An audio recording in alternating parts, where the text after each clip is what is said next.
આજકાલ બધા ટીચર બની ગયા છે અને એ પણ ભણ્યા વગર ટીચર બની ગયા છે. અચ્છા ચલો, આ તો મજાકની વાત હતી, પણ અસલી સજાની વાત એ છે કે આ ખબર હોવા છતાં પણ આપણે બધા આવા ટીચર્સની પાસે ભણવા બેસી પણ ગયા છે. ક્યાં? સોશિયલ મીડિયાની સ્કૂલમાં. અને હવે વિચાર કરો કે જેવી રીતે ડિગ્રી મેળવ્યા વગર જોબ નથી મળતી, એવી જ રીતે જો ડિગ્રી મેળવ્યા વગર સોશિયલ મીડિયા પર ઇન્ફ્લુએન્સર્સ વિડીયો ના બનાવી શકે તો ટપ્પી પડી ના પડી. તો આ વિષય પર આજે આપણે ડિટેલમાં ટપ્પી પાડવાના છે અને એ જ સમજાવવા માટે ચલો એક વાત કહું.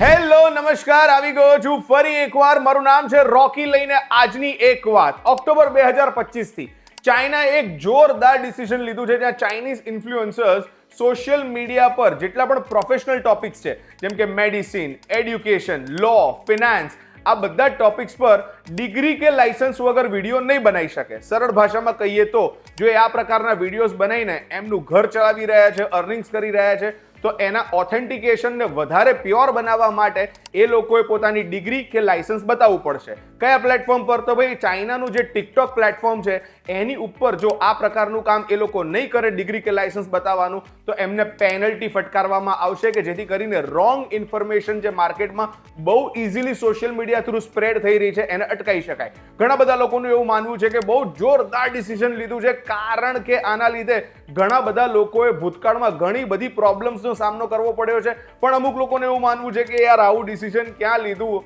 વગર કારણે અમારી દુકાન બંધ થઈ જશે. પણ ઇમેજિન, ચાઇનાએ આ પ્રકારનું જોરદાર ડિસિઝન લીધું છે. જો ભારત એટલે કે આપણો દેશ આ પ્રકારનું ડિસિઝન લે તો આપણા ત્યાં કેવા ચેન્જીસ આવશે? સૌથી પહેલા તો એ સમજવાનું રહે કે ભારતમાં ઇન્ફ્લુએન્સર્સ કેટલા છે. ગણાય નહીં, વિણાય નહીં, અને ગલીએ ગલીએ માય નહીં, એટલા બધા ઇન્ફ્લુએન્સર્સ તમારી અને મારી આજુબાજુ ફરી રહ્યા છે. પણ જેટલા લેજિટ વાયરલ અથવા તો ફેમસ થયેલા ઇન્ફ્લુએન્સર્સ છે, જેમનો એવરેજ આંકડો 40 લાખ કરતા પણ વધારે છે, જેમને આપણે બહુ જ રિલિજિયસલી ફોલો કરીએ છીએ અને દરેક અપડેટ એમની માનીએ છીએ. અને આ જ કારણસર influencer market compound annual growth rate 22% પર પહોંચાડીને બેઠું છે. અને 2025 પૂરું થતા આ માર્કેટમાં જેટલું પણ ક્લાયન્ટ્સ દ્વારા એડવર્ટાઇઝમેન્ટ માટે સ્પેન્ડ કરવામાં આવ્યું એ આંકડો 3600 કરોડ સુધી પહોંચી ચૂક્યો છે, જે 2026માં કદાચ 4500 કરોડ સુધી પણ પહોંચી શકે છે. પણ જો આ પ્રકારનો નિયમ આવે તો ગેમ આખી ચેન્જ થઈ શકે છે. અને આ પ્રકારના નિયમના ચલતે બધા જ ઇન્ફ્લુએન્સર્સે પોતાની ડિગ્રી, લાયસન્સ ભારતમાં પણ જો બતાવવાનો વારો આવે તો 70 થી 80% જે કેઝ્યુઅલ ક્રિએટર્સ છે ને, જે લોકોની કોપી કરીને પોતાની દુકાન ચલાવી રહ્યા છે, અથવા તો પછી એઆઈ કે પછી ચેટ જીપીટીની મદદથી વિડીયો બનાવીને પૈસા કમાઈ રહ્યા છે, એ બધાની દુકાન રાતોરાત બંધ થઈ શકે છે. પણ હા, આ પ્રકારના વેરિફિકેશન માટે સોશિયલ મીડિયા પ્લેટફોર્મ્સ દ્વારા બહુ જ મોટી વેરિફિકેશન ટીમ હાયર કરવી પડે, કાં તો પછી એઆઈનો બહુ મોટા પાયે ઉપયોગ લેવો પડે. આનો સીધો મતલબ એમ થાય છે કે બ્યુટી, ટેક, સ્ટોક ટ્રેડિંગ કે પછી મેન્ટલ હેલ્થ ઉપર જેટલા પણ ઇન્ફ્લુએન્સર્સ જોરદાર વિડીયો બનાવીને વાયરલ જતા રહ્યા છે, લાખો કરોડો રૂપિયા કમાઈ ચૂક્યા છે, એ લોકોની દુકાન તો રાતોરાત બંધ થઈ શકે છે.